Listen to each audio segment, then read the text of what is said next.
The city of angels is black and gold.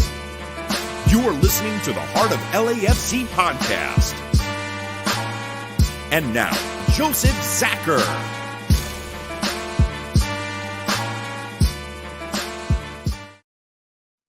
Greetings, Los Angeles. Welcome to episode 234 of the Heart of LAFC Podcast.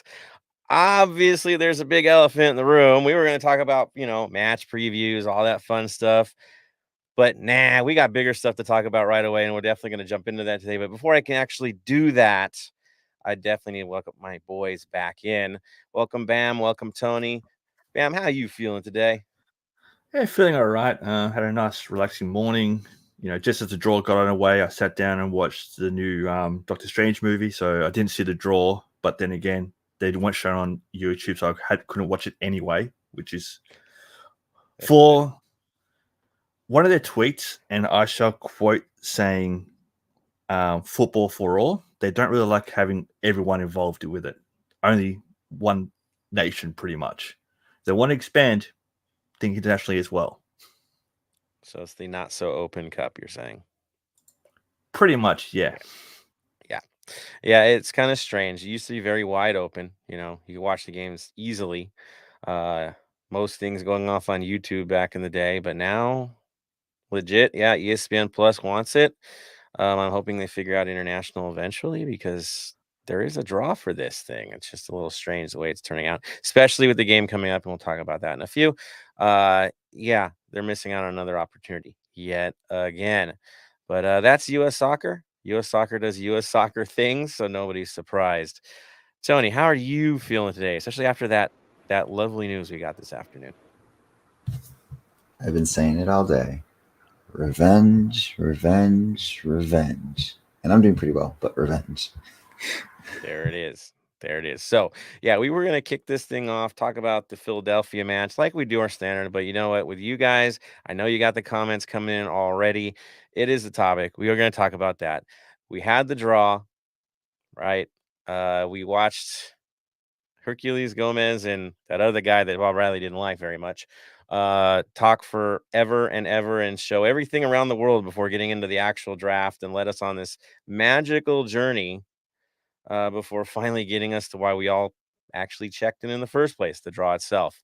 Of course, we weren't a regional draw. We had the Galaxy, Sacramento Republic, and, the Earthquakes as our potential teams we'd have to face. Of course, they had to make it all dramatic and make the West the last one to pop up. So that was torture as well. But lo and behold, cooled ball and all, we got to take on the Galaxy in Carson. And can't help but feel a little bit like it was prearranged or set that way. It's just too easy to make it go that way. But here we are. We got to play them. We got to play them in their house. We've got the curse to deal with, or the refs. Let's be real. And now I gotta win over there. Good news is we're getting better every week, and they're not. Better news, they need help to get through fourth division sides, and that ain't our problem. So here we go. Another chance at revenge. It's only 2 weeks away that we got this thing. Looks like it's potentially the 24th or 25th. I'm hearing multiple people saying the 24th. The guy from U.S. Soccer that was at the draw was claiming that the 25th would be for all teams if it all worked itself out. We'll know the verdict tomorrow morning. They're going to release it early tomorrow for those listening on the podcast today, right? But basically, Friday morning, it'll come out. It'll be official. All the team schedules will break down, and then we can all get our days off if we can, even though it's within 2 weeks, and do our best to get out there and do what we got to do. Ticket allotments, all that fun stuff, who knows? But this just fell in everybody's lap, and now they got to figure it out. And stuff that takes like a month to figure out, they got to do in 2 weeks and get it right. So game on. The clock is now ticking. The countdown is there. Yes, we have games in between it. We need to focus on those games. There's a lot to play for. If it wasn't a busy schedule before, this really looks like a busy schedule, knowing how big these games are going to be. But we can't look past everything, and we'll cover that today. Before we get into too crazy, Bam, your reaction to the draw. What are your impressions as to what we got going into this one? Going by you guys, I didn't use the card system this time, so that's a good start. They went back to the old balls in the barrel. My reaction to this is, it is what it is. It's supposed to be the luck of the draw. Whether or not that's truly what happened, we don't know. Seeing some of the comments in here and some of the comments on social media, no VAR, so they can't get saved by VAR. So it'll be an interesting 90, maybe 120 minutes. So we'll see what happens. Let's hope that's not the case. Let's get these guys in, regulation time and get it over with. Tony, I know you're waiting to say what you got to say, so let it out, man. Full discretion advised at this moment. Tinfoil hat. So, for you who watched the draw, by the way, I hate that it was at the end of a freaking show I did not want to watch. I was like, where am I watching this? How the hell is I don't watch Football America or whatever it's called, and it was just a weird show overall. But again, I don't like those two as hosts. But so if you watch it, after they did the Omaha, we are the last pot to pull, he actually says, I wish I had this in the freezer so I would know to grab them first. It's conspiracy number one. Conspiracy number two, he pulled Carson first without even telling him to grab a ball. It was in hand. Mm-hmm. You get back camera, he's just holding the ball. It was pretty funny. And he's a little excited. Exactly. And number three, if you watch him literally twirl that ball around, you can tell that he kept on our ball. And I even knew it. I was like, why do I feel like that's going to be us? I literally was watching this one of the balls and literally saying, that's going to be us. That's going to be us. And then the whole dramatic of how much he literally suspended for it. It was us. And I was happy because I wanted to go back to Carson to beat them and get revenge. But the only thing is, the good thing is also, once we win, and I'm saying once we win, we get another home game. Yeah, exactly. It plays out. And here's the fun part of it. Minus, Seattle messing up and their goalkeeper not being able to do everything possible for them. Every team we're playing's got stars. Even OC, right? Defending champions. Everybody we got to play has got history in this tournament, who's done something in this tournament or has recently won something. Yeah, the one we're playing hasn't really done much in a while, but they still have stars. It's still the teams that you classically are rivals with, and you have to run a gauntlet through your rivals. Sounds good to me. You got rid of Portland, right? Can't stand those guys. Done with. Bye. No mercy, no love. I can't wait to beat you again the next time we play. But hey, we took you out. Fine. Revenge is sweet. The revenge tour continues. Now it's Carson. The ultimate revenge, knocking them out of another tournament in their house. I'm with Tony. I want this. I don't want to avoid it. I'm done with it. We need to prove ourselves now. Get it over with. You knew you were better in the last game. Nerves are done with. Now it's anger. Go take care of business. We know the refs are against us. We know we're going to play against 12. But guess what? Playing against 12, you can still win. You can still handle these guys. They're not that good. They're really not. We are better than them if we can keep focused. I mean, that's the big thing is have the right guys out there, do what you have to do and get through this. Make it simple, don't get too cute. Keep it physical. Hopefully Escobar is going to be healthy for this one. Hope and pray. It's a big change in our lineup. Y'all know that. And we'll go at these guys. 4-1-4-1 probably is what we'll end up with. That seems to be the thing, and that fits better in this system as well. So there will be the necessary changes. Now our guys are smarter to what to expect. They're ready for this. Let's go. It's not like we haven't done it to them before. When it counts the most, we get the wins. We go back to the Orlando tournament. We go back to the playoffs. When it matters most, we end these dudes. We do it again. Simple. It sounds easy, I know, right?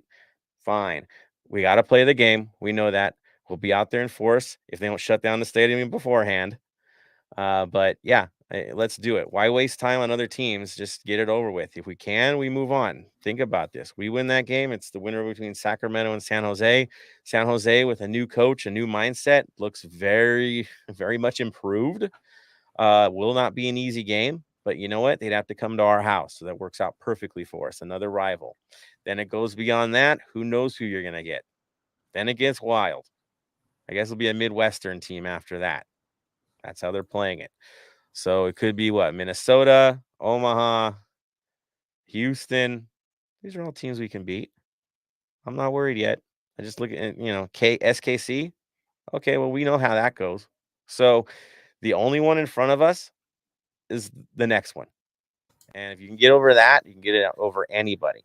The East, what else, man? Philadelphia's out. And that was the one team that's looked scary, and we'll talk about them. That's the one team that kind of plays a system that doesn't mesh well with ours. But otherwise, everybody on that side of the bracket, we already know where we stand. It's this game. It's all about this game. So be ready for it. Prepare for it. Do what we got to do. Do what we do best. I'm ready. I know you guys are too. Before we get into further stuff and talk about schedules, actually we will. For you guys, again, 24th or 25th is this match. If we get through, the next match is the 21st or 22nd of June. Yeah, it's a fast setup. And then the semis are going to be July 26th or 27th. And the final is going to be in September, either the 6th, 7th, 13th, or 14th. And tournament is done. But you can see right there every month, right? Almost like every 2 weeks for the first few rounds. It's a quick hit. So be ready for it. If we get through this round, yeah, gonna be fun. All right, let's bring it to everybody else because I know the comments are out there. Let's get some love from you guys and honesty. I see Get Off My Lawn actually ran into us. Yes, he did. Dig in the vibes of the game. That is true. He also said, apologies to Tony. Didn't finish the conversation about Off the Rails, the call-in show. We'll talk more about Off the Rails too. Wanted to pull my weight and to help clean up pack. It's what we do. Supporter culture number 1, podcast number 2. That's how we operate. It's always been that way. It always will be that way. That's what we do. Let's see. Roberto Espinoza in the mix. Good seeing you after the game, man. That was super cool for you to come by and say hi. Heading out, packing up everything. Burke is in the mix. Good, Roberto. Let's see. We've got Juan Villa in the mix. There he is. It's Jibble in the mix. We got, a Kings fan from Get Off My Lawn. There you go. It is the local side. Team Bonilla. Says Joseph was correct. He called it away day at Carson for Open Cup. Did I do that? I have poor memory. Maybe I did. Maybe I was being sarcastic, guys. I think I did. Good call because I don't remember. Jonathan in the mix. All love, Jonathan. Vengeance shall be ours. Yes, and shoulder to shoulder, we'll be there to get it. All about it, man. Love it. Let's see. We've got Team Bonilla says, wonder how the seating arrangement will be for the Carson game. I would have to assume the same as always. I mean, if it worked and they fencing us in and putting us in a corral seemed to make them all happy, I anticipate paying twice as much as everybody else in that stadium and being in the same situation. They're gonna make some money off of this. They're not going to keep it closed. They want to make money. So there it is. Just having, before we move on, just having a look. If they really want to make money, if Carson really want to make money from this game, nothing going on at SoFi that weekend, that day. There's nothing going on at SoFi that game. I was going to say something. I was going to say this is probably the only time they're going to sell out the U.S. Open Cup for them on a weekday. Sorry. It's what we do. It's what we do. Yeah, it'll be their only real sellout this year. They're going to sell out with any other team. So they can thank us later, cash the checks. Congratulations. Yeah. Ox is in the mix. Nice seeing you here. Get Off My Lawn. He says, the host joking about fixing it. Who will host Omaha? I got you guys. Maybe feel like it's fixed too. No, the league got what they wanted. I say U.S. Soccer got what they wanted. For them, it's the money, right? They need the help. Open Cup needs high profile games. That's the one thing they hurt with is crowds. And you know what? Every draw seemed to play itself out where they got stadiums they wanted. It's not a shock. You look at the East, right? What NYCFC hosts, Red Bull New York hosts. I know they have trouble selling, but still, it's a big stadium. It's got potential. Omaha's got to travel to the Loons. Nice big stadium. SKC gets to host. Nice stadium, right? It seemed to make sense. The only one that seemed a little bit weird was Nashville not getting the host. So that's the only twist. But there, yeah, it fell very friendly for U.S. soccer in this.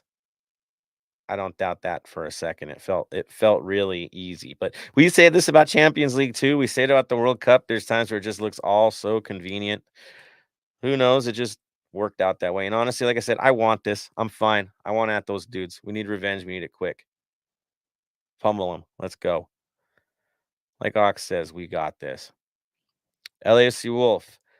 See, I feel it was planned. No way in hell it wasn't, but I'll take it. I want victory and sing goodbye at their stadium. Dude, whoever came up with the na, hey, goodbye, that was fun. I enjoyed that. Very old school, but I'm good with it. Not your most traditional supporter end song, but we'll run with it. I'm happy. You know they hated hearing it. So yeah, to do it to them, even better. Roberto says it's gonna be rough getting tickets. Yeah, man. I can't even guess how this was gonna play out. Not gonna be easy. I'm happy I'm not the guy that has to arrange it. There you go. It's gonna be an all-day affair. I was sorry for cutting you off, Joseph, but it's gonna be an all-day affair again. Like you're gonna have to take the Tuesday or Wednesday off because we're gonna have to do the whole buses like it's a regular season game. So the only thing I can say about the day that, and this is not me knowing any facts or anything, whatever, take the day off, the whole day off, because you may be there. This may be an all-day affair again. If you can, do it. Yeah, I'm going to try. I'm trying as well. Araceli, when it comes to LAFC and Galaxy, I feel like this matchup was a given, but I'll take it. Right? We want revenge. We'll take it. Carlos C, I wanted to get Carson in a semifinal or final, but I'll take it. You know how I feel about that? I want him now. You know why? I don't want to pay $50 parking just to lose it all at the end. I'd rather get him now. Get it over with. Move on. Have fun with this. Smalls, we got this. See, Roberto Edwards is one of their better players. Edwards. And he just got replaced. They just picked up a defender that plays the exact same role that he does. What's that all about? Liability? Getting away with penalties against us? He did do that. We will see. Ooh, Smalls is already calling it 3-1 versus Carson. Shut him out. Shut it all down. Roberto's, what teams can't we beat? I gotta be real with you right now. The way they're playing, not many. We're our own worst enemy. Again, gaffes. That's what always takes us out. But run a play and all that. I look around the league. I thought maybe Dallas, but they're young, right? It's gonna have to be a lucky day. That's what I think's going on. I'm feeling good. Ox, OKC matchup for away game. I'd travel to that. OKC. Where's OKC? No, I don't. It's they're not in the mix. Louisville is, right? Yeah, we got Louisville for the smaller teams. All that's left is what? Louisville, Kentucky, and that would be all the way at the end because they're on the other side of the bracket, and then Omaha. I think Omaha's the only one left. Yeah, then they got a big bonus, $25,000, but for them it's big. Yeah, they got a bonus for getting that far. So yeah. I had a feeling we are going to get this matchup. What's good? Can't wait to beat them at their rental home. Yeah. Marvin in the mix. Hey, Marvin. Team Bonilla. Yes, you called it after the Carson. Yeah, I remember I was mad and went, I want them because it's like I want them as soon as we can get them. Oh, that's it. Nah, it was it. Yep. I did say that. And I meant it too. There it is. Yeah, for sure. And then we'll have to play them, next month again or the month after that again. And the more the merrier, as long as we beat them. Take it back. Yeah, Ox. It was Louisville, Kentucky, and then Omaha. So the Bujos, man. Which cool people. Like I said, I all love Vic over in Omaha. My family over in Omaha. Like those games were fun to go to. I had a great time out there from everybody. And again, I'm just hoping somehow you get the Loons. I love the tweets back and forth. Go check them out. They were hilarious talking about our birds real. I thought that was great. So good on them for getting this far. Keep it up, boys. Keep it up. All right. So that's the comments I see so far. So with that, we're going to move on forward back into reviews and what we do best. Talk about the team, talk about the game. There were some other rumors that popped up and some breaking news. Tony, what do you got for us, man? So do you want to go with the big one or the little one? Go big or go home. So supposedly we're getting a very, very important Juventus defender coming to our team, and not as a DP.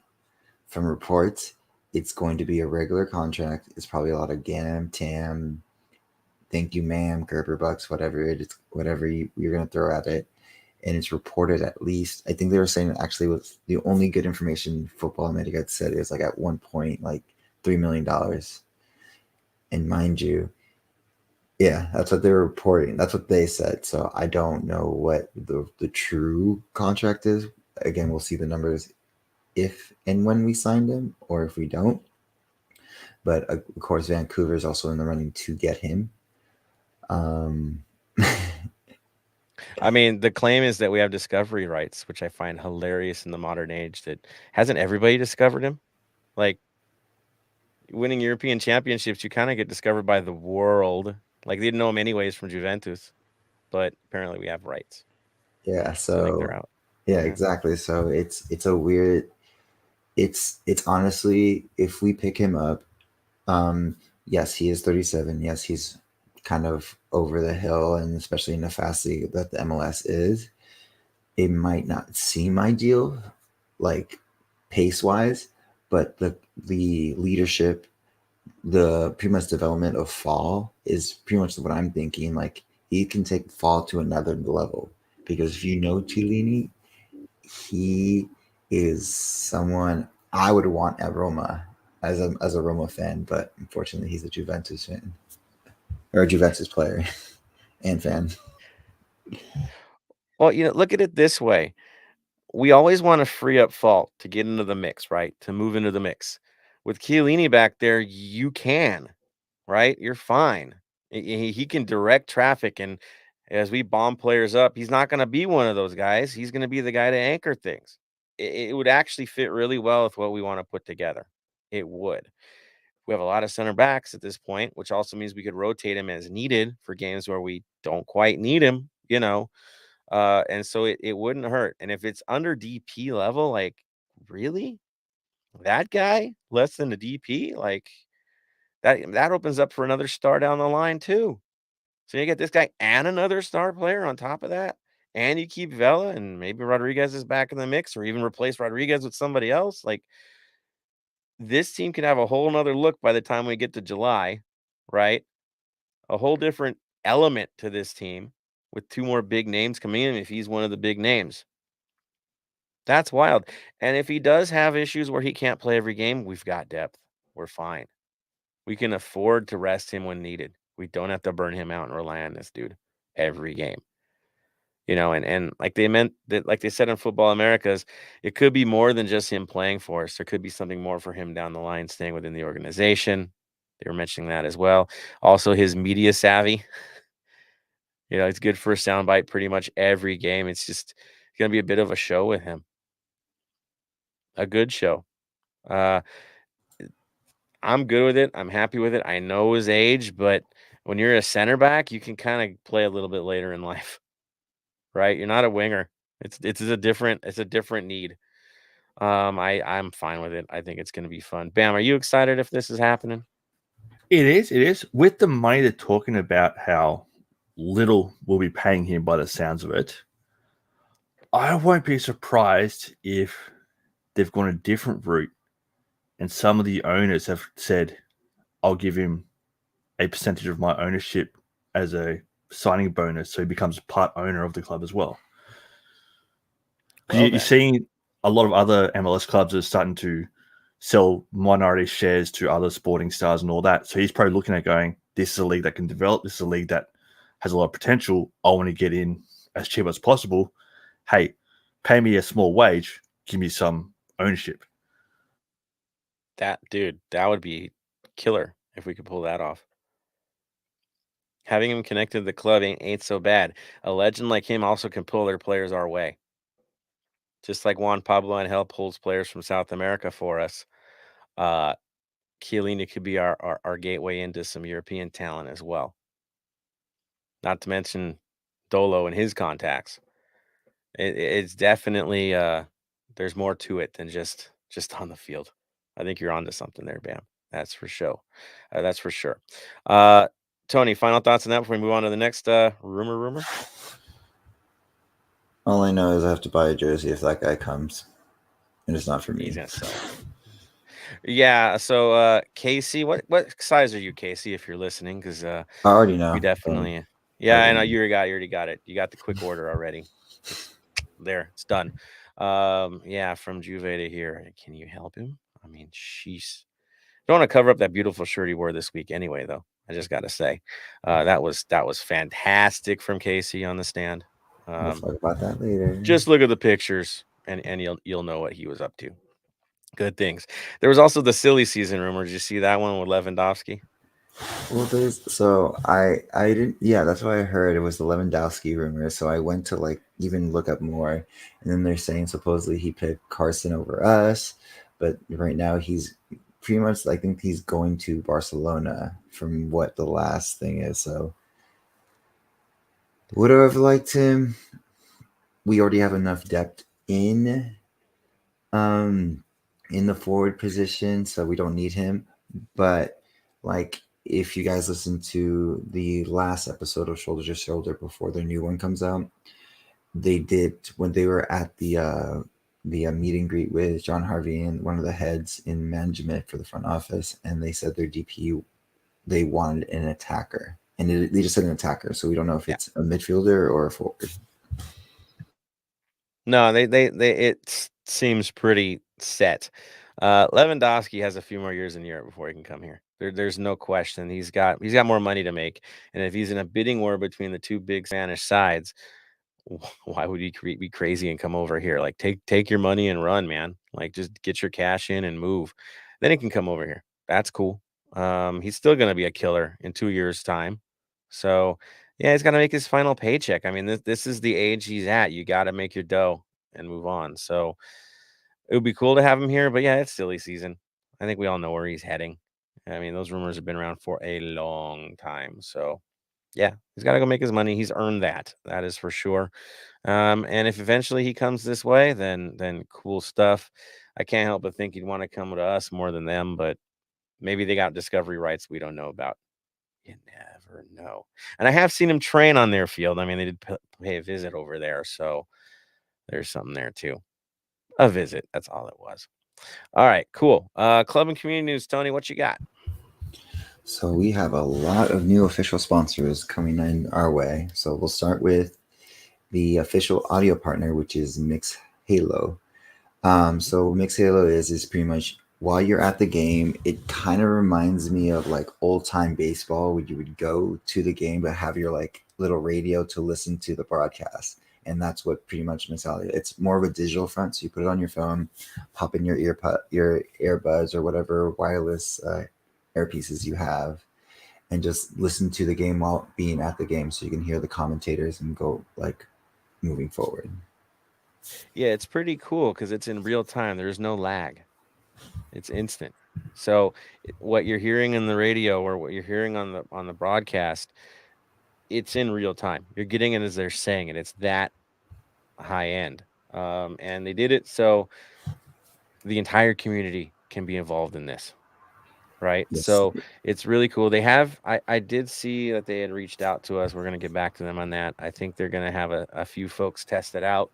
So I think we'll do that. I'm down to do it. Mm-hmm. I don't know how it's going to go in the north end, but maybe Ben will do it, man. We'll throw Ben in as a guinea pig. Yeah, I do. Love you, Ben. And check it out. But it does look really cool. I'm impressed by that. And yes, it reminds me of the Vin Scully days, right? Everybody's sitting in the stadium listening to Vin while the team's playing, and it just gives a really cool vibe. So good on them. I think it's a good partnership, which leads us to the foundation as well, Tony, right? Exactly. The reason we have Mixed Halo is because of Foundation for Fighting for Blindness. I feel like there was a part of this because of one fan. I do not remember your name at the moment. I am so sorry. I will shout you out when I quickly find you because it's awfully. But you are more than welcome to the North End anytime. Let us know when you want to roll on through. I will personally let you get you inside and so you can experience that. But it's for pretty much so they're pretty much made this so pretty much, and you can bring your blind friend or family member, and we include everyone into this sport we love and this team that we love. Yeah, it's just one more way we access the community and do our part. I think the Dodgers are doing this as well. A couple other major teams are in on this, I believe. So his name is Darren Keepers. Thank you, Ben, for letting me know. Yeah, Darren Keepers. So shout out Darren Keepers. I loved your story and how you got involved with it. So yeah, just one more thing that we do, and just community being properly served. So keep it up, LAFC. Thank you, Mixed Halo, for being a part of this. Good things. Of course, there was another sponsor as well. Probably something out of my budget. What's that, Tony? So we have a new unofficial luxury vehicle partner, which is Lexus or Toyota in Japan. Again, I'm a JDM nerd, so they don't have Lexuses out there because they're all Toyotas. But do they have Lexuses out there for you, Bam? Yeah, they got the Lexus out here. So Okay.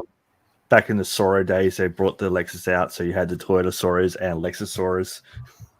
Okay, but Lexus is our weird. new. Yeah, so Lexus is our new luxury partner. They're really nice. They're also really reliable, and it just adds to the collection of our car dealership that we're going to probably open up in around somewhere in the LA area, because we've had Porsche, we have Ford, we've had Lexus, we've had Toyota. It keeps going and going and going. Yeah, but this is the luxury one seems to be moving the most, right? Mm-hmm. Seems to be changing a lot, but it is what it is. It's the business. Happy Lexus is on board. Good things. Yeah, anytime a sponsor wants to get involved and support the community, all good things. Looking forward to seeing what they're going to do. There are some watch parties this weekend as well, right, Tony? Yes, so we finally get an away game. So watch parties are brewing a bunch and a lot. So the first one is Crew at S&P Sports Bar. The address is 13225 Telegraph Road in Santa Fe Springs. Again, beautiful venue. Like they are really hospitable. So good place for a crew to hang out, and if you're in the area, stop on by. Yeah, a couple of us were there for the last away day. Good people, good prices, good everything. Yeah, definitely go check it out if you're in the area. Mm-hmm. And then we have a watch party between TSG and Empire Boys, and it's at Beer Gardens at 206 North Western Avenue in Koreatown. Again, love that spot too. I've been there before. I think I went to the old spot before it changed, if I remember right. Or no, that was a different one. I went with TSG a long time ago, so I thought it was the same one. But again, that area is really cool. If you're down in Koreatown and need a place to be, super cool place to be. And go for it. Oh yeah, D9U is going to be at their clubhouse, Chandler Boulevard, North Hollywood, California. Nice. Cool spot as well. So if you're in North Hollywood, definitely an opportunity there. And then Black Army is going to a new spot, right, Tony? Yes. So we will be at Shannon's in Long Beach. So it's a 209 Pine Avenue. That is also where LAFC is hosting their official watch party. So if you go to that, you'll see us. And also you're more willing to win prizes and free giveaways. All right, and then there is some donation There's one drives more. going on right now. Right? Oh yes, go for it, Bam. There's one more watch party I just found. It's Expos. Their watch party is at Distrito. I'm going to butcher this. Go for it. Cataroos. 1837 First Street, LA. They've got some drink specials going on.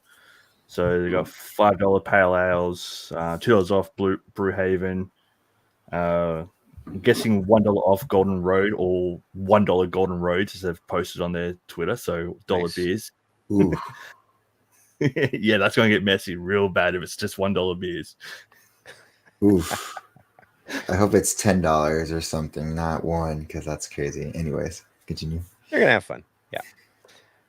Interesting. So, in terms of the lend a hand donation drive, Tony, what if do you have any details for us on that one? So again, Black Army is holding Lend a Hand Foundation throughout the whole week of May, especially since we have some new home games, some new watch parties. So it is at any away game, you just need to bring any, of course, sealed and packaged, pretty much hygiene products, soap, conditioner, soaps, anything like that.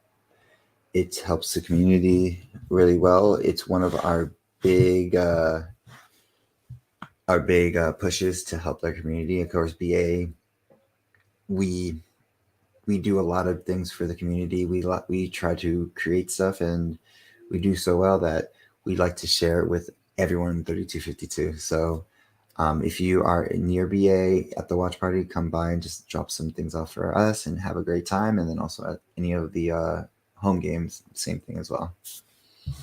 Yeah, and it's just one of those things with the LAFC community and the supporter community. No matter what group you're in, they're all welcome to you. Like you go to any of them and you're in a community, you're good. So all are welcoming. All are a lot of absolute blast to go to. So wherever you're near, if you can get there, definitely get there.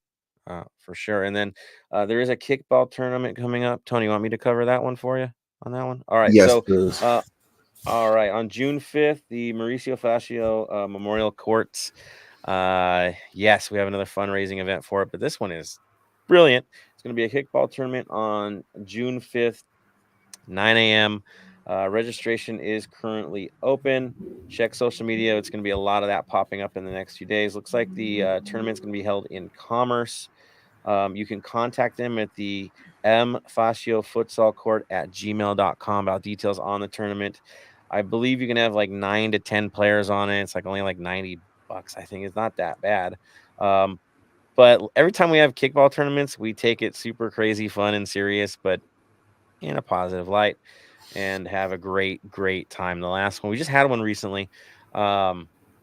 It's a good time out. So I would say definitely go check it out. Get registered as soon as you can. Check all the socials, because I think all the supporter groups are going to pop this up real quick. But yes, it definitely all goes towards Moe's Field.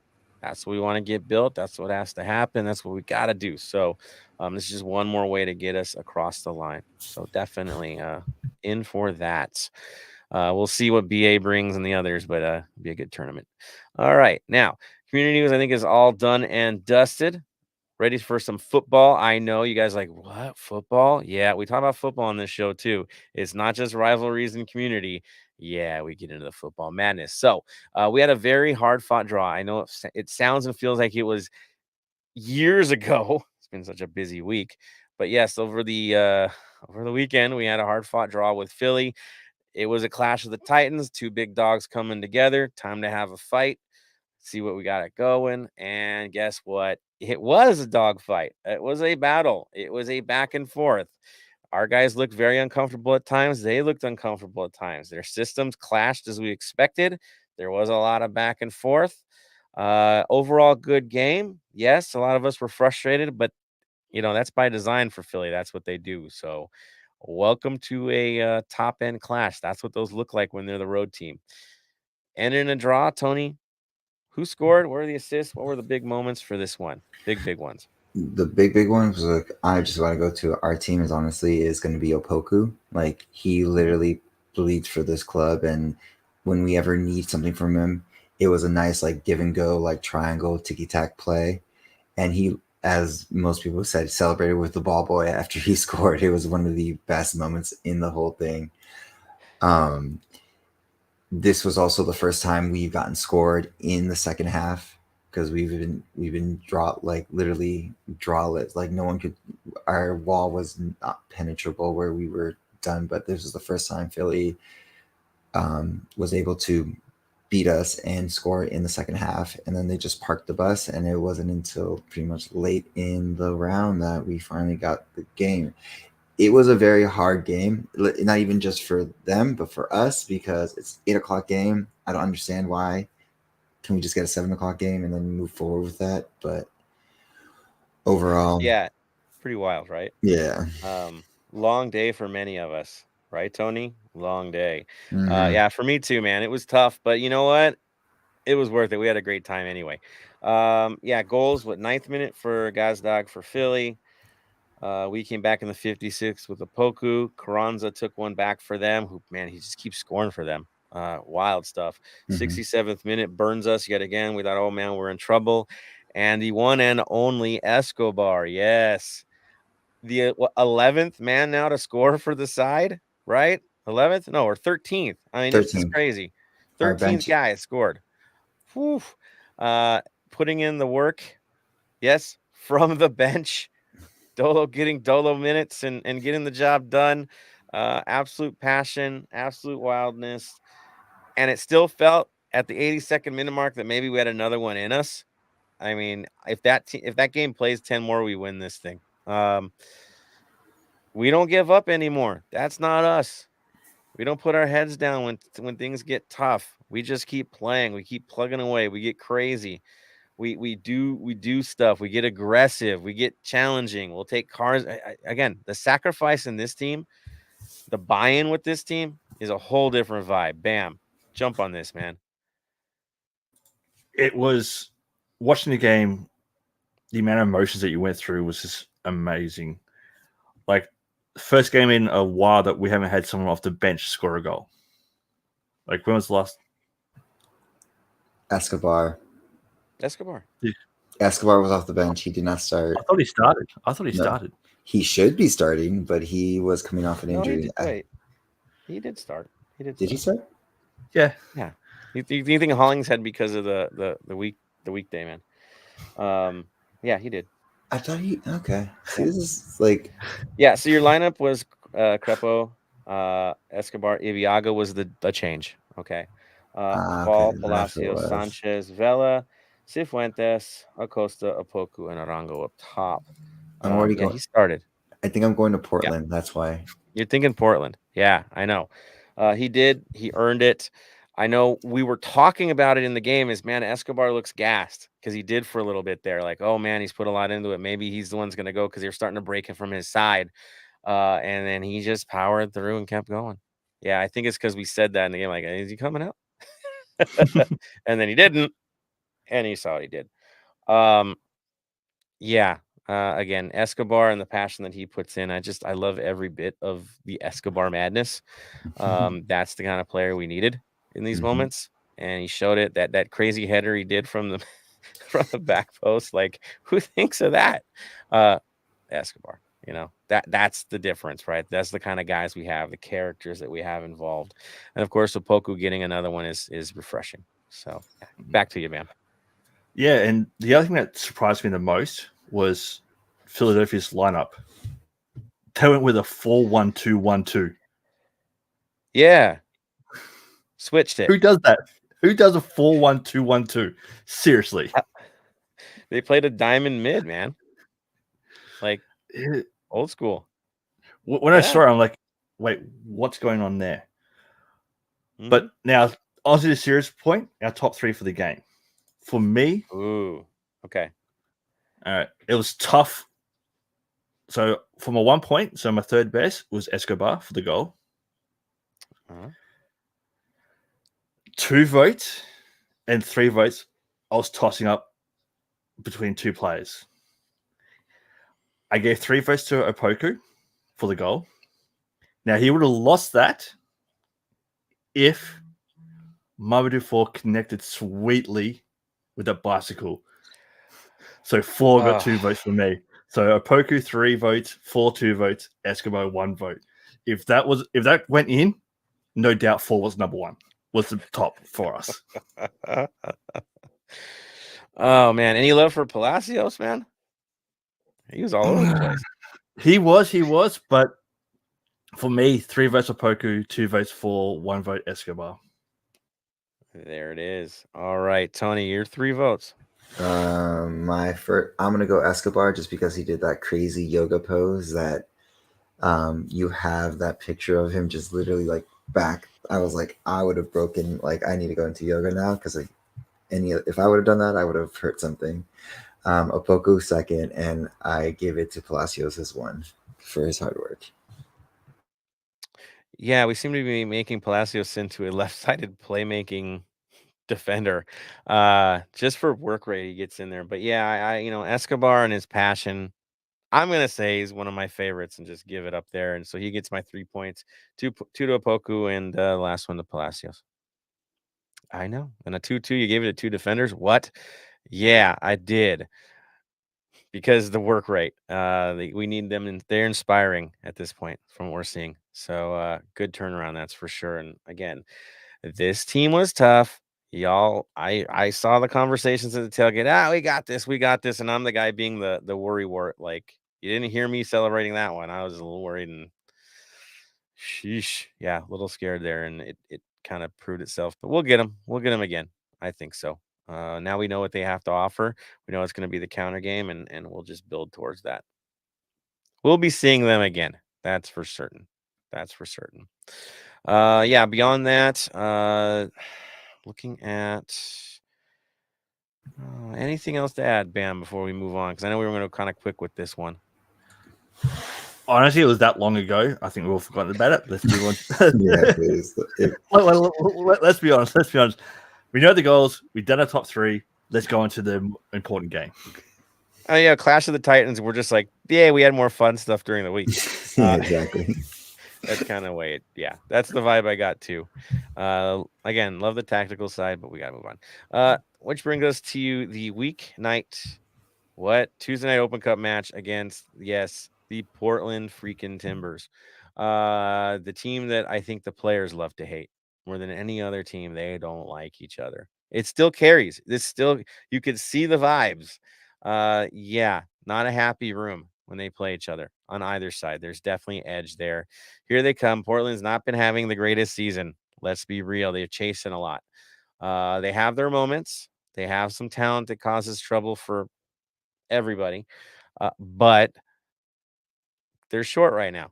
They need some additions to really stay competitive, and it's starting to show. Bam, what were the lineups going into this one, man? So lines for this one, I'll start with the Timbers. They went with a 4-1-4-1. We had Bingham in gold, Rasmussen, Tuiloma, McGraw, and Bonilla in defense. Diego Chara sitting between the defense and midfield. In the midfield, Loria, Alaya, Griffith, and Mourinho. And up front was Fogaka. For us, we played a 4-3-3. Yes, we went back to a 4-3-3. We had Crepeau in goal, Hollingshead, Ibiaga, Fall, and Palacios. Mid was Blessing, Ilie, and Sifu. And up top, we had Opoku, Chicho, and Moose. We discussed Moose getting a start, and you guys were right. Moose got his start. So good on him for getting out there.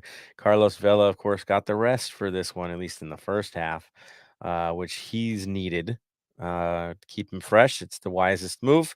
But you know what? It made sense because, bam, they went with a really you look at the lineup and they had a lot of starters missing, right? They did. They had more than what I expected, seeing that they were playing us. So, but they still didn't make it easy for us. They still didn't make it too easy. No, and it is very interesting in the approach, right? Definitely making it a competitive match, but you could tell we had the edge from the get-go. We were the better team going throughout this match. This, to me, was more of a match of we were the superior side, but we were battling with ourselves to stay focused throughout this thing, and get the job done, to just kill the match off. And there were many chances to bring it past the 2-0 lead that we ended up with, but it didn't happen, and it almost cost us the game, which brings it to you, Tony. Big highlights for this one. What stood out to you? What moment stood out to you? So there's only 2 highlights that we need to talk about the whole game. Well, actually 3 or 4. We'll go 4. We're gonna go 4. So 32nd minute, Chicho's goal. So the lead up to that goal with Fall and Opoku just like connecting on a good through ball, good run at the ball, and just with that little cheeky flick. Like I didn't even know how it goes in until Matt showed us after, like during halftime. I was like, of that goal. It was such a well played game that we caught them off guard because, as we keep saying, Portland is not the Portland we once knew. They're old. They're getting banged up. They're not the same as they used to be. Dude, what a difference Valeri makes being gone now, right? There's, wow, just in the locker room presence, like, wow, and then Blanco's a ghost of himself, right? And so we don't have to deal with him in the first half. But yeah, the Arango goal was all about Fall yet again. So to me, like, Fall was the story in this match throughout, having his moments, choosing them. That dead secondary assist pass was the story of the whole goal. He doesn't give that deft, just easy touch pass into a space. Opoku doesn't come on to the end of it, and it needed to be Opoku for the speed he had to put in and the hustle to get there. It was just perfection, and then bringing it across to Arango, who in warmups was shooting wild, getting crazy. You could tell he was on a bit of an edge, but then he gives one that's just super cheeky, nice little flick behind. Gorgeous to me. I guess they gave the second best goal so far of the Open Cup round. I think it was the best goal, to be real. It was the delight to see. It was nice, beautiful goal. Bam, impression? That was pure filth. I'm sorry, that was the filthiest goal I've ever seen in a long time. That was pure filth, and I loved it. Dude, just to think of doing that, right? I'm going to flick it near post and embarrass this dude, because that is embarrassing. I mean, that just floated on in. Yeah. And as you said, the lead up to it too, the delay by Fall to split the defenders to go through. It was just beauty, filth. Plain and simple. It was the whole play. It was just, I loved every section of it. That's what you do to a rival. That's how you take out a rival. You embarrass them. Let's hope they keep it up on the embarrassment tour. No Mercy is what we call this episode. That was the moment that brought the No Mercy. That was it right there. Like, yes, we have a better lineup today. Not only are we going to beat you, we're going to do it in style, which brings us into Fall in the 54th minute. Boy, oh boy, Fall. You want to break that one down, Tony? Off a set piece in the corner. It gets pretty much jumbled, and you can see, like, Fall knew where he was going. It was a perfectly, like, he didn't try to overshoot it. He just nice, hard, low to the ground, into the back of the net, into the, like I said, there's a couple moments. So into the third moment of the match where he jumps into the, there you go, the one that we need to frame, into him jumping in wearing the sombrero with Casey in the F Portland t-shirt. And mind you, Casey wore that because he wanted to, and he bought it earlier. Didn't think this was going to be such a big thing. Yeah, this wasn't planned, guys. This is just Fall being Fall. He loves doing this. Yeah, he jumps in the crowd. The story, though, bring that picture a little farther down, is Chicho Arango stealing his shin guards, which I found absolutely hilarious. That was super cool. I got to see that and just having a good laugh at the happiness among our players, and just like little things like that. You could just tell there's a different level of chemistry this year. It is all about them. It's very internal, the way this team is operating, and it's what you need. They acted as a unit. They played as a unit. The only thing is, after this goal, let's be dead honest here. They kind of turned off. Yeah, They you had kind those of. moments. They brought in starters, right? Vela comes in, and you're like, well, maybe they're just trying to get Vela in there to get off the schneid, right? Get a goal, wake up. But it kind of backfired. So then, in terms of the subs, it looked like what we had: Jennings come in, Vela come in, Janela come in, Hollingshead came in, and then we got moments where they were hitting crossbars against us. Max kind of got bored, and so he kind of went on some wild runs in this game. Um, he was kind of doing the not so Neuer moment, and got away with it, thank goodness. But there were times where they could have the lead. They could have really gotten us. And by the time this game was over, they outshot us. As dominant as the performance was, after we made the changes, thinking, "Oh, this is ruthless," right? They're bringing in Vela. Actually, it dropped off, and it wasn't what we needed. And it's a dangerous thing to do. But yeah, you could tell that they just we got them goals. Only two, but there was a bit of a shut off. Man, am I wrong in seeing that? But it did look like we kind of ended our function a bit early there. Yeah, we did a little bit. We got to the dreaded 2-0 lead, and then we decided to go, yeah, we've got this in the bag when there was still plenty of time left. From the stream that I found, thanks to the people in the chats that put it up, I know who you are.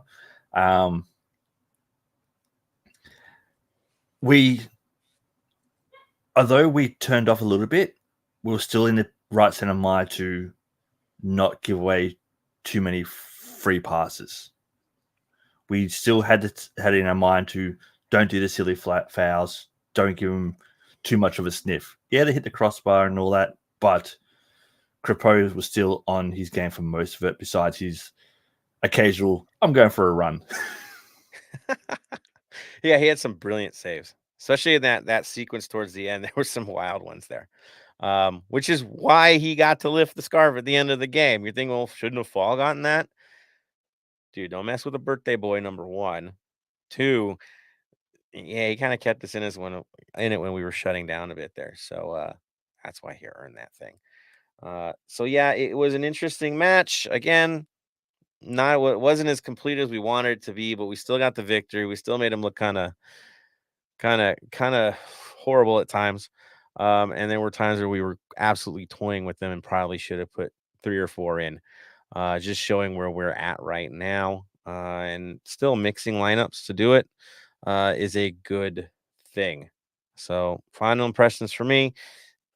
Yeah, let off the gas a little less, but we still got the win. So that's fine by me. Final impressions, Bam. Yeah, as I said, we got the win, which is the most important thing. Let's keep this momentum going. Just seeing on how much we can rotate the squad and still come out with dominant performances has me very happy for the way that we're going this season. For sure. And looking, Tony, your impressions?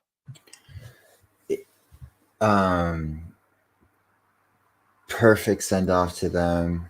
If you were there, you heard it, you've seen the videos.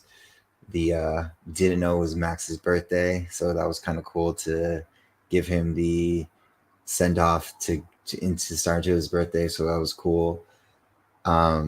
If you were in the crowd, you didn't notice how bad we were doing after that second goal, because I think we were all just in the moment, like how fun it was and just everything. I even saw Benny, there's a picture of him holding the ball after he got kicked in, just making fun of them and stuff like that.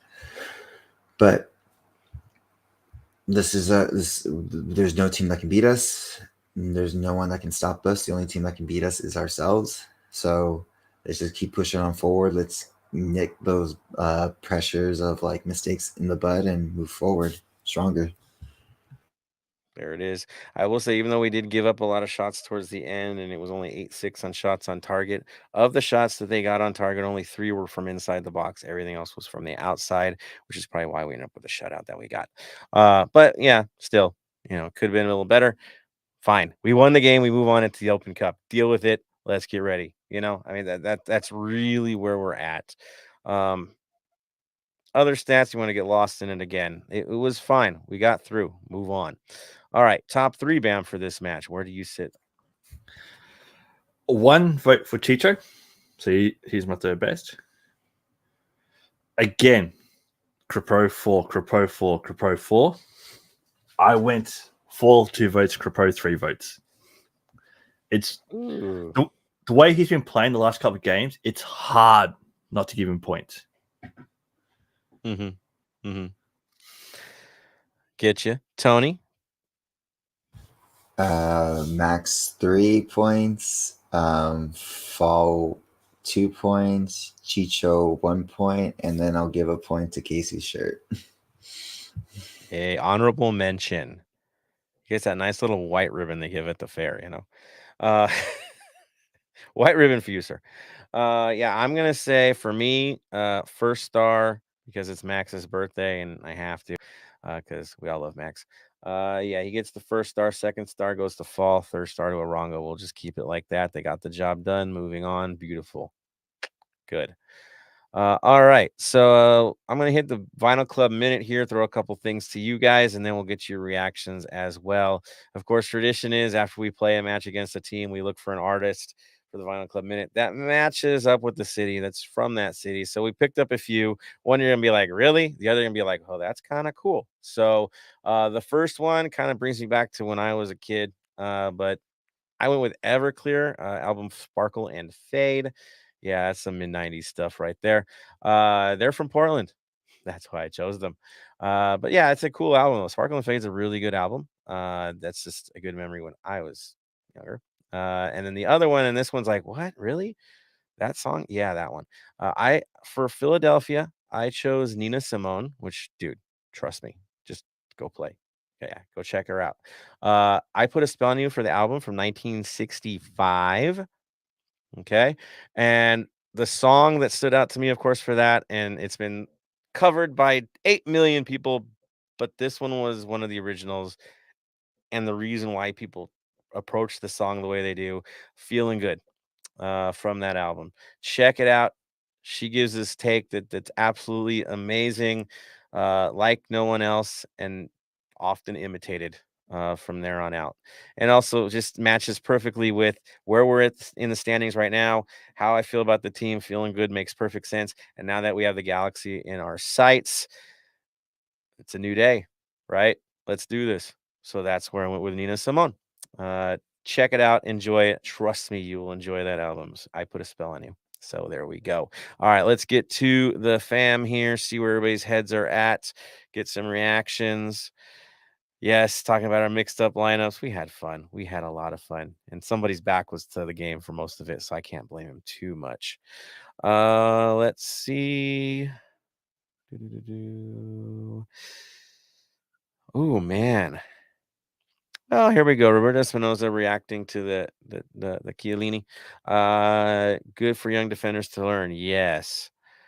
At his age, a DP status would be such a waste, unless it's like a 1-year deal. But yeah, I don't think we're gonna do the DP on that. Carlos C. I don't think the warning sign him signing warrants a percentage of ownership to bring him to LAFC, unless that percentage involves him with the club to improve like what we do development wise, right? Roberto Espinoza says, yo, S&P is dope. We agree. Edgar Corral, definitely wear sunblock at the kickball tournament. Dude, you and I and Tony, we know I pitched every game for the Black Army and we got pretty deep in the tournament and I paid for it for weeks. Yeah, no sleeves, man. Oof. Legit, guys. Wear your sunblock. Roberto Espinoza, so many games we get the lineups mixed up. Dude, it's a busy week, man. It's a busy week. Ox, Escobar goes beast mode, but to a certain extent. Escobar always goes beast mode when it matters most. You saw the pictures after the game, and it's just like everybody's all stoic, wearing their clothing, happy they got the win, and Escobar's naked and kissing people. It's like, we love this guy. This is the passion we always needed. Good stuff. And then he has fun with it and throws it on Twitter. So there's that. Ox, I'll throw up that chemistry there. It shows guys able to do what they were meant to do. Agreed. Roberto Espinoza, I think Benny caught the ball midair. Agreed. Much better than Cheeky getting hit in the head the game before. He survived, everybody. He survived. Carlos C. The combination play on the flanks needs to get better as teams are going to pack the midfield against us. I think it will. Smalls Kenobi says Nina Simone is amazing. Yes, it was impossible to really choose an album. Really, just go with it. Like, explore the songbook. Trust me, you'll be happy. Ox says it's a busy month. Agreed, and it's just getting busier and more entertaining. So there's the comments from the crew. A little short today, but good comments. Well done, guys. Love what you add to this. All right, so moving on. LAFC is traveling to Colorado. Yes, those guys. Remember last time we were there? I do. I was there. It still hurts inside. It's time for revenge. So, Tony, Bam, I hand this off to you guys. Bam, what kind of form are these dudes in? What's going on with them? So the last 3 games, they haven't done too well. In the MLS games, they've had a 2-0 win to Timbers, a 1-0 loss to Quakes, and a 0-0 draw to Charlotte. In the US Open Cup, they played today because they got rained out yesterday because their pitch ended up being a swimming pool. They lost 2-1 to Minnesota. So in MLS, one of each, so it's not too bad. But you think that they should be able to beat the Quakes, but they weren't able to in their last game. Quakes are a different team, though, right, Bam? They are, but you still think they put up some fight against Colorado. You would hope. I will say this. Yeah, go for it. If you go through the possession is, Colorado only had 41% possession. So strange. Yeah. It really odd. It's not like their lineup's missing anything, and in fact, they've added Zardes, and we'll talk about that. They should be doing better than where they're at right now. But there's this one guy that just isn't in their lineup this year that we might all know a little bit about. Oh yeah, he's on our team now, and that probably is a big change, right? Acosta's on our end. I know, just a small change, just a small one. It's a small difference for them, And now, a certain guy that we had depart from us is kind of picking up the slack for him, and some other guy named Acosta from Dallas, right? Is trying to do things. So it's a little different vibe. Now, I will say this: they tend to have less than 50% possession this season, which is a little different than them last year. There is a drop off with this team. We outshoot them stats wise. I'm not gonna get lost in the stats. Really, it's superior for us pretty much on all sides of it. Really. The real story, I think we're going to throw it to Tony. Give us the good, the bad, and the ugly. So there's going to be a loser, there's going to be a winner, because in the last 7 games, there's not been a tie. So anytime we face them, it's either one of us wins and one of us loses. So there's that. They're unbeaten at home the last 6 games. So it's, again, same thing when we went last time. It's a fortress there for some reason. Could be the weather, it could be the high altitude. You know how Colorado is. And then they're also ranked 12th in goals conceded per match at 1.2. So they do like goals in, which is perfect for us because, we have a good bench that literally has 13 scorers off it. Pick your poison, people. And dead balls, they seem to be weak on. And what are we getting better at now, guys? Oh yeah, the dead balls. It should work out in our favor. Last time we beat them was what, 2018 in their house, right? Mm-hmm. I believe so, yes. I think we smacked them 3-0 in that game, but that was a while back. Uglies to you? Where are they like trouble? Trouble. To be honest, it's literally them missing Acosta. Like I love Kay and wish him the best of luck, but when he was with us, when he had Atuesta, he was doing really well. When it was just him alone, he struggled a lot. Same thing's going on this year. He had Acosta doing really well, producing for them. Now that he has to anchor it a little bit more, it's a little bit harder for him. Nice. And of course, we have an advantage against them, 5-2 on wins, which is good. Again, revenge will be sweet. We've already taken care of business against them at home. We thumped them. So that means something. Now, looking at who's in and out, Bam, who's missing for them, who's missing for us, who are big names, especially for them. Yeah, so missing for them is Galvin, Keita, and Laraza. Jack Prince is questionable, and they've listed Danny Wilson as questionable, but he played some minutes today in the US Open Cup. So Interesting. Okay. So he might be back. For us, Jack- obviously, Go for it. Obviously the outs are Eddie Segura, Duenes, Gaines, B-Rod, and Taduri Shardy. Questionable, Henry and Murillo. Hopefully they'll be back. So we'll see what happens there. Oof. Okay, so that's a little scary not having Murillo back in the lineup. But you take that and they have Price missing from the lineup potentially. That hurts them a whole heck of a lot worse than us, right, Bam?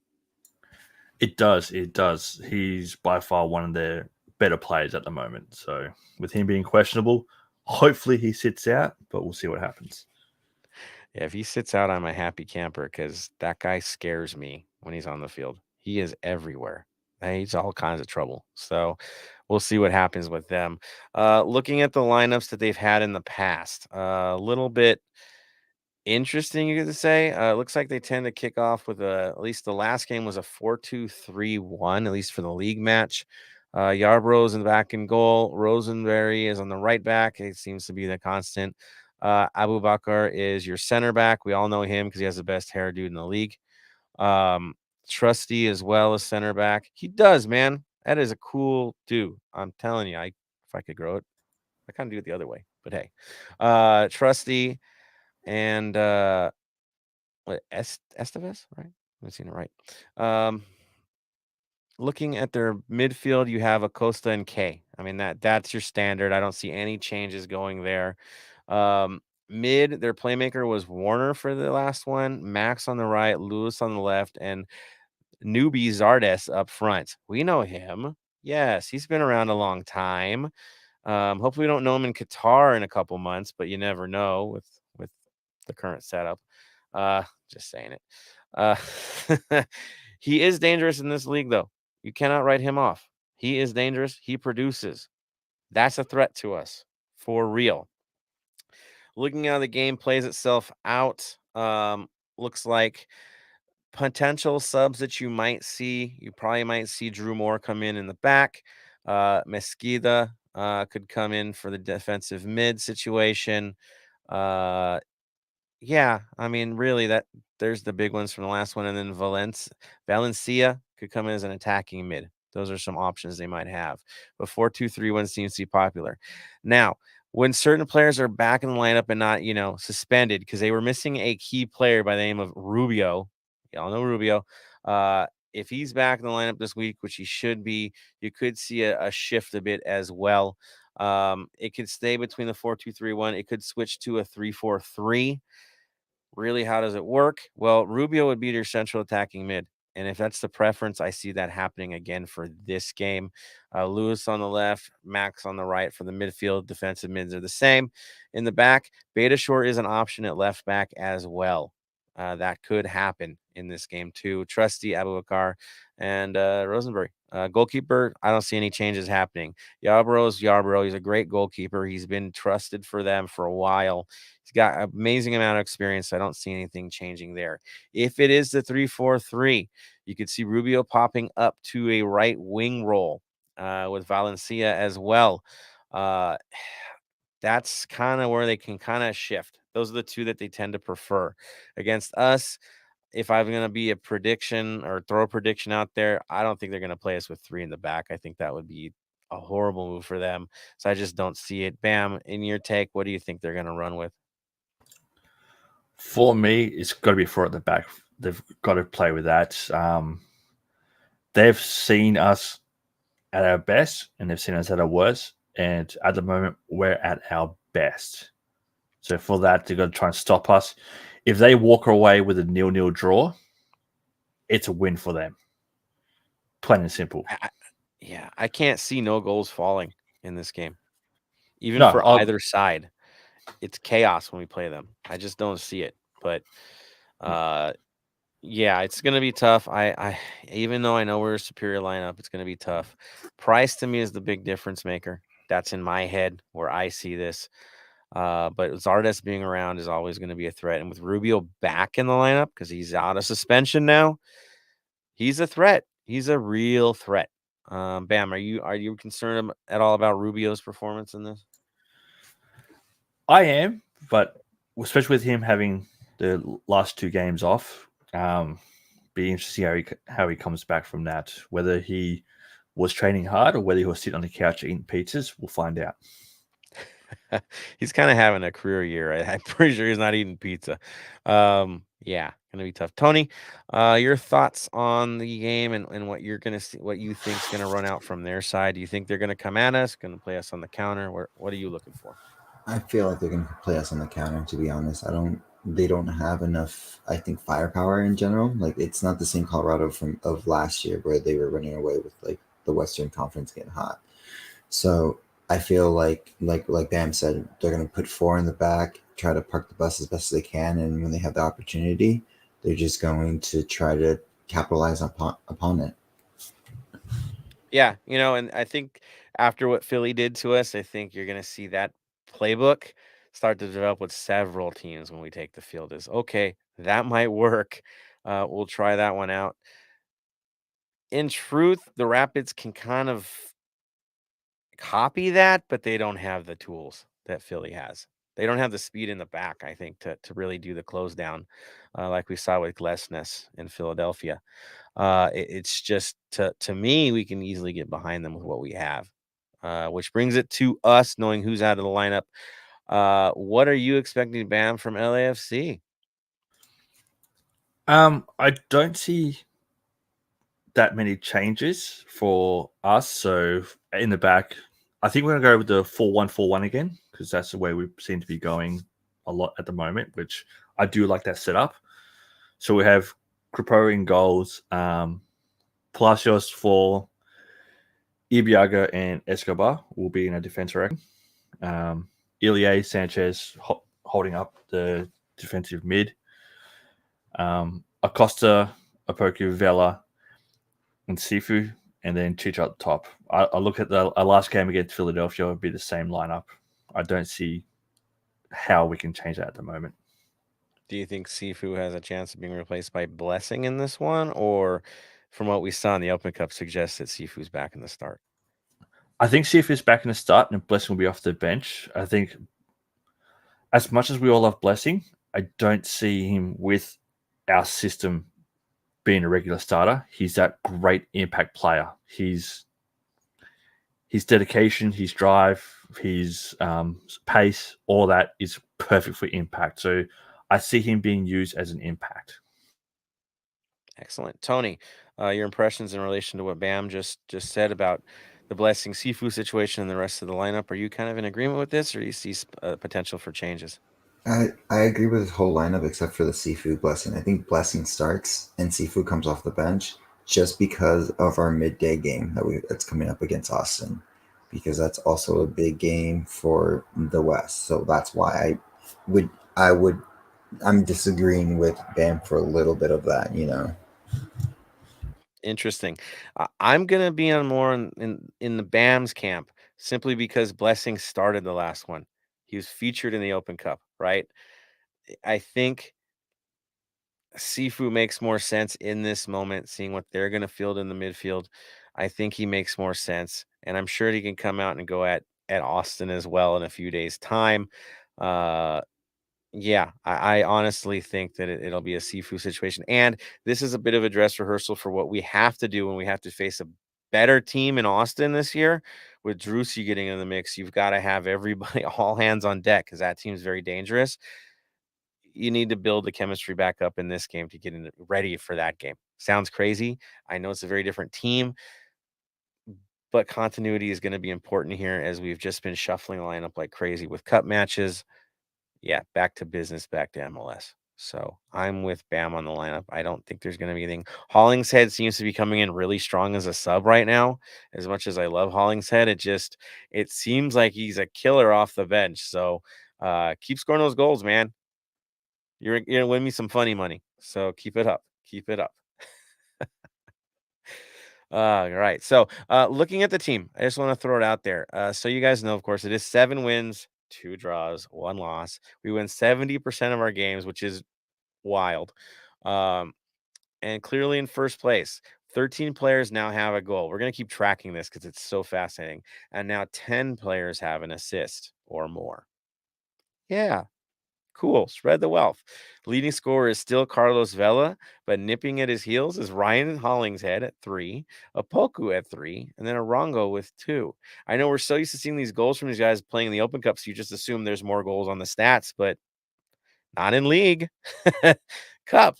Different. So, yeah, Vela's still holding on to it in league. Assist man is now the top guy, Cifuentes. Even more reason to have him in the lineup at 3. Palacios at 3. Vela at 3. Orongo at 2. What? There's a chance that Vela could be on top in both? There is a chance. I know. Wild. And then, yeah, several players have 10 appearances. What a I mean, the way we rotate the lineup, there's a lot with 10. So can't say this guy's the Iron Man because we're all playing the role of Iron Man so far. Impressions, Bam, on the current scoring situation. I know you made that comment about if Vela's leading scorer. I'm a little bit worried when it's all said and done. Are we still sticking with that? Yes, because I can see other players like Opoku. I can see him getting double digits this year. Chicho, I'll be surprised if he doesn't hit double digits this year. I think we're going to have a lot of players in double digits, and it's going to be interesting to see how it goes. Now, my question to you guys, who's going to be the last player besides keeper to score a goal for us? You mean like from the current lineup or, well, I mean, there's Cal Jennings in the mix, right? He doesn't have one yet, right? Cal I'm scored. talking about He did score. He did score. Sheesh. Against Orange County. Oh, but that's not MLS. That's Cup, But he still scored. right? yeah. I'm talking about like our regular starters for MLS. Regular MLS starters. Man, who hasn't scored? That's the harder question. It's going to be one of the kids getting a call up then, like a Torres or something like that out of nowhere. I don't know. What do you think, Tony? I was going to say Ibiaga hasn't scored yet. Ibiaga hasn't scored yet. Trying to go through the lineup because we just have so many. Like, I feel like we have like a star team. Yeah, so could be the youngins. Trying to think who hasn't scored with all these guys scoring, man. Bam stumping everybody here. Well, it's Ibiaga's the only one. I know that for sure. It could have been Escobar, but he just scored. Yeah, he took care of Oh, my God. Thank you, Ox. Henry. Janela scored too, right? Janela has not scored yet either. He's assisted, not scored. Mine. Fine, Janela. I'll throw Janela. So going at the moment, with people that have played games for us, Blessing hasn't scored. That's going to come soon.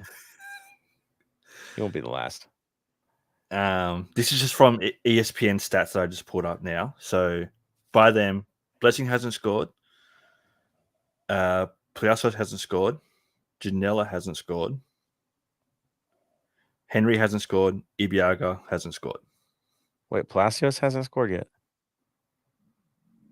That's going by ESPN. I'm pretty sure they're wrong, but that's going by I mean, ESPN. Blessing and Palacios, it's just a matter of days at this point. Right? You just feel it. The only guy that feels like it's going to be a long time, so we see something like that, would definitely be Janela or Leone, right?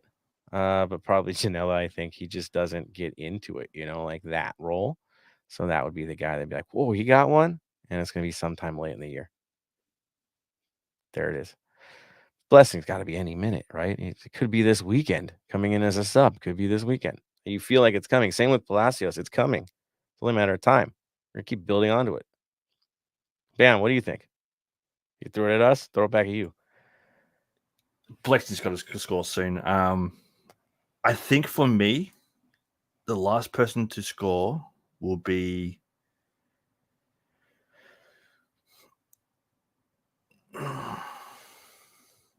Ibiaga. Okay. I mean, but he goes up on corners and stuff, right? He does, but I reckon Fall will outjump him. Watch Fall send one across the goal for the Nibiara to finish, just to spite you this weekend. Nice, dude. We'll see. There it is. So I'm calling Janela. You're calling Ibiaga. We'll see who gets to this battle first. And then Tony, who was yours last to score? I would say Ibiaga, but I'll just throw like a random, just like I'll do a throwaway. I'll say McCarthy. Well, he's a goalkeeper, man. Like, I don't think we're including goalkeepers because unless they're going to penalties, I don't know. Okay, then we'll say all right, Henry. there we go. We'll say So Henry. just stick with Ibiaga. You guys got Ibiaga. I got Janela. We'll see how it all plays itself out. That's hilarious. Good stuff, guys. Good stuff. Other things, just want to throw some stats out there as we go through the episode and get close to the conclusion today. Total shots so far this season, excluding block shots, 122. That's a lot of shots, guys. Of those, 58 have been on target. Peppering it, man. 23 of them have found the back of the net, which puts us at an 18.9 conversion rate. 39 minutes a goal. So that's like a goal and a half, right? We score a goal every half. That's what that's showing. Wild, guys. Dude, if you're pressing towards 20% of your conversion rate, that's pretty insane. That was nothing like that last year. Really, it wasn't. Left-footed goals 12, right-footed goals 9. I have fun with stats. Two-headed goals. We have scored one penalty. I love breaking these down. Goals inside the box 19 so far. Dude, 19 of the 23 have been inside the box, man. We're talking about breaking through everybody. 4 outside to keep them honest, and 1 direct free kick. Hey. So we've got them from everywhere, the weapons, as we've talked about. Cool. All right. Final say. You said 4141. I think we've agreed upon. So you got it. Let's throw it out to comments, see what everybody else thinks about this lead up here. Let me see. Ooh, Ox is throwing in. What? He's calling Henry as the next or the last. Henry is like, I could see that because he's not been healthy. All right, good. Let's see. Moving. Q Cardi in the mix says, "What's up, guys? Y'all ready to watch Acosta's second best game of the season this Saturday? He's gonna tear him up, man. I'm gonna enjoy that. He's angry. He's got to be angry after how they treated him. So there will be some vengeance for sure. Question is he going to celebrate after scoring out of respect to the fans, or forget it? They treated him bad, and so he's moving on." Storylines, people. Get him on says, going back to the Union game, didn't feel like the full amount of extra time was played at the end. I saw security Steve seem to get into it with one of those refs as they walked off. Anyone know why? Not sure. Yes. I do agree they didn't play the full amount because of the time wasting that Philadelphia did when he ran halfway down the pitch with the ball. They didn't, and the little handbags that came after it, they didn't counter that in. Pretty much as soon as the injury time was up, they blew the whistle. So we did lose about a minute, I'd say.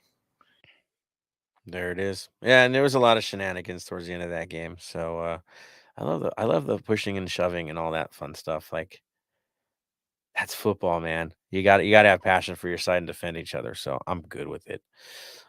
Q Cardi says, random observation of Chicho. I had my eyes on him most of the game. It seems like when the ball is past him, he immediately taps it back and makes a move towards goal. Is Chicho a strict tap-in striker? I think he's looking for more play, like in terms of send me kind of stuff. He wants to go on the runs, and sometimes he's just not getting in return.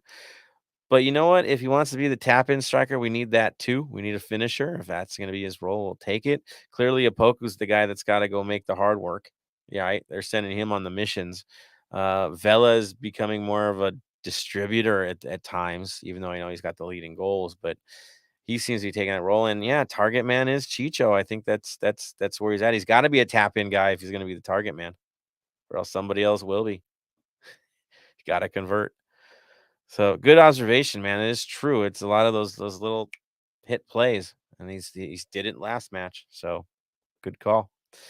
Get off my lawn. Interesting observation. Maybe he's doing something different. I've seen him move the ball from mid to goal normally. So possible new strategy. I think so. You got to change things up. Everybody's got the video on everybody, right? They get used to the way you approach the game. So you got to get interesting with it. Roberto says Blessing almost had one against Portland. Yes, he did. It's coming. Yeah, it has to be soon. Ooh, Ox. I like this. Ox, I'm with you on this 100%. I think you've called it. This will be the time he does it. Blessing will score against Carson. He hates them. Hates them probably more than we do. I like that. We'll take if Blessing scores on Carson. There it is, Ox. Love it. Love it. Anthony Bermudez says about the Chiellini rumor how it's I say bye to his fans on Monday, last home game, but won't join ALC if it happens until 2023. That's weird. That'd be a long time, and I think that would be too long for us too. Interesting. We'll see. Again, rumorville, guys. We don't know everything yet. Let's hope it all plays itself out. But yeah, Marvin. He says last person to score for us, Danielle. He'll probably never score for LAFC. He just needs to get into shape, guys. He looks like he's hurting out there. Marvin, because he doesn't seem like a long-term player. He plays so little. Hey, you never know. Really, and then he's gonna find his way to World Cup, which is even crazier. So there you are. Ox says, love to see that we have scoring potential from not just our strikers, but from our midfielders and our defenders. No need to rely on just the strikers anymore. The question is, will our defenders outscore our strikers this year when it's all said and done? They're not that far apart right now. Look, Bam's counting this right now. Like, I have to make a point of this. Yeah, it's beautiful again to see the distribution and that everyone takes the role. It's good. Hugh Cardi, fall more of a Rayito than Rayito himself with the goals and creation. How about everyone that ever plays left wing after Rayito's come out? They've all pretty much scored their first time out playing his role. It's weird. It is really odd, but they seem to all be producing from his role when they do play it. My question to you guys, when he does come back, are we sticking with 4-1-4-1 and now he's got to play more of a midfield role? I wouldn't say no to that. I think that's where he plays for the national team, so that's something to look at too. I'm with you, man. I like it. Oh, Carlos C says, I don't feel that our strikers are getting good service from the midfield. I mean, they get skipped at times, and defenders are the ones doing the setup, right? In some cases. I could see where you're at on that. But they're doing the job. I mean, I think it's just the way we kind of move around that they kind of cede it to the open man who can make the good pass. And in many cases, they get swallowed up in the mid and let the new soldiers come in. Oh, Marvin's talking about sales already, man. Really? I don't want to talk about that. Marvin, how much do you think Fall should go for? Well, after this season, millions and millions of dollars. I know. I think France will be a likely destination since that's where he probably wants to go to live out a dream. Right? I think he said that multiple times. Yeah, his dream is to go to Marseille. That's his dream club. He's been a supporter for as long as he can remember, so he wants to go there. Look, Marseille comes with a $50 million deal right now. Yep, sure, go for it. The business of football. Yeah, can't get too nostalgic, right? But I want a darn cup, so whatevs, man. We got to keep it for the rest of this. The day after we will lift the trophy, you want to sell him. It's cool, but we need him for this one. We need him for the run. Look, I'll take a sale now with a season-long loan. Hey, finish it out. We've seen that deal happen many times. So, okay, I'm good with that. So, Marvin, you throw it back at us. What price tag? Because this is going to be a hard one to figure out. It really will be depending on how the thing gets structured. But France looks like the likely destination if it happens. I think. I don't think I'm wrong in that. Maybe Belgium first could happen as well. And that would fit him too. That league kind of has a dynamic that would be a good move for him too. and he'd get more play time probably there, depending on what team he ends up at. But we all know that the destination. This isn't the final destination. This is just the launch pad. And I take pride in knowing our squad and our ownership group is, and John, let's be real, John, got this guy secured for us at his age, already trusting, you know, in the starting role, letting him learn on the job, which he's done very well, and become an impact player at this age. It's just fantastic to see and be a part of. So proud of everybody involved so far. Oh, Carlos C says Sifo's passing is inconsistent. Vel the only one splitting defenders with his passes and fall. Yeah, I shouldn't have cut his hair. He took away the mojo, man. I'm telling you. No, there's been times where Sifu's been making some really odd ones. Acosta's had a few as well that you're like, well, what was that about? I agree with you. There's been some wasteful stuff from him at times. Even Carlos has had some wasteful passes. They're like, what? And a little slow on it. But yeah, I mean, there's times where Sifu needs to step up. I agree. But in comparison to Blessing, neither of them have been bad. It's just we want a little more, right? I think that's what we're looking at. And I think yeah, the biggest thing is we're not getting punished on those. That's why we're not paying too much attention to them. We'll do a bad pass here and there, but it doesn't lead to a goal. It leads to defenders stepping up, them stepping up and chasing back, getting the ball back. There's been a lot more accountability by players for mistakes. Yeah. And it's because we're playing at a certain level, we expect more too. We just do. I like Ox's thing. We want the cups. Heck yeah. All of them. With you, man. Starts in Carson. Got to get through Carson. Marvin's thinking 10 to 15 mil, but I think he'll sell for 8.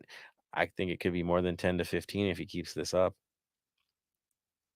That price. It's going to be an interesting year for player sales after the World Cup. Everything gets inflated after the World Cup too. So we'll see. Ooh, Ox, agree. We do give away the ball a lot. Sifo has his moments when they are good and bad. He's not the same as before. I think it's the way he fits into the way the system is, which tells me that central attacking mid, of course, is the target. I think we're all agreeing that's probably going to be the target for the DP. This conversation we're having right now suggests why, right? Talking about Sifu's distribution, not quite where it needs to be. Who would go do better? Oh yeah, a natural 10. A natural guy that can go in and make plays for us, and we'll spend the dough to make it happen. And that's probably your likely replacement. Would be right there. Sifu's under threat for that. That's for sure. Marvin Shaw, everybody gets mad at Sifu. He's the most attacking player behind Vela. I believe 6. Right? No, they're producing. That's the thing. We're talking luxury at this point. We want to see it even better. We want perfection because we are who we are. They do make mistakes, but man, I'd rather see LAFC's mistakes the way they are right now than say where Colorado's at in this moment, or San Jose's at in this moment, what they're doing in their midfield. We're in a pretty good place.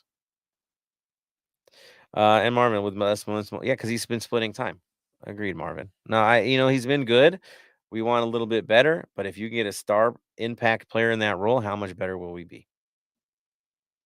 Then that's the hard conversation to have. So good on everybody with the comments today. Dig it. All right. So we've hit that moment where we're getting to our final comments of the day. I know we're here, people. First and foremost, want to thank all of you guys for coming on and commenting week in and week out. Even when we get crazy headlines like we did today, there you are asking the hard questions. We love every little bit of that. So, as customary, final comment of the day, I'm going to throw this one to Tony. Final comment of the day is I feel like this is going to be the longest month of the year because we just got added another game, a rivalry game, and we did not expect them to see him until probably semis, but hey, we got them. We got them at their home, and we can get revenge. But have fun at the watch parties or wherever you're watching it. Let's get ready for this and get another 3 points, and then we can get ready for Austin. There we are. Bam. Final thoughts. Final thoughts. Another big weekend of sport happening. So we've got this big game. The A-League started their playoffs, so it's the chase for the toilet seat again. So we'll see who lifts the toilet seat this year. Just let's go out there. Let's get the 3 points against Colorado. Stay fit and healthy, and get ready to roll Austin. There it is. Take them down. I like it. Good stuff. Wait, no rumors about Akinfeya, right? That he's leaving, right? He's retiring in England. Nothing. Strongest man in football. No. Okay, fine. To all you guys again, beyond thankful, beyond happy. Scars up for Mo. Keep it up. Scars up for good. Get the hashtag going. If you haven't set up your pictures yet, like some people I might know, go take care of business and make it happen. I'm looking at myself. I'm looking in the mirror when I say these things. Support the cause. Go sign up for the tournament. Go to the viewing parties. Enjoy them. Those traveling to Colorado, we didn't even mention them. There are supporters going to Colorado because it's what we do. Have an amazing time out there. The brews are good, man. It's fun. There's good stuff to do on your way out there. Be careful when you're out there, but you'll represent us well. So good on you guys. For the rest of you guys, yes, I know we can't look past the next 2 games because of Carson. We got to focus on these next ones. These ones are huge. We're taking out a team that cost us a playoff spot. So we got to get revenge this weekend. And after that, it's the up and coming side. So real serious stuff coming on the line. We talked about it. We'll go back after these games to talk about our prediction on points because we did make those predictions, guys. Y'all remember. And so we'll get you on that as well. For the rest of you, again, it's great to see where we're at. Great to see the rivalry is renewed and we get a chance at revenge much sooner than expected with a team that is hot right now. All good things on that side of it. So to the boys, again, we have our faith in you. Tony has his faith. You see that? Good.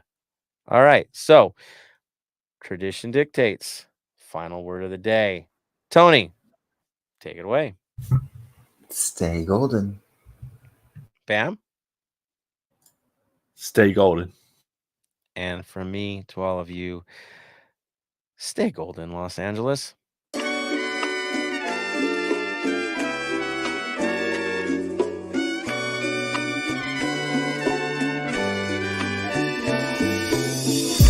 Thank you for listening to the Heart of LAFC. Make sure to leave us a rating and review on iTunes or Stitcher. Shoulder to shoulder, the black and gold is taking over.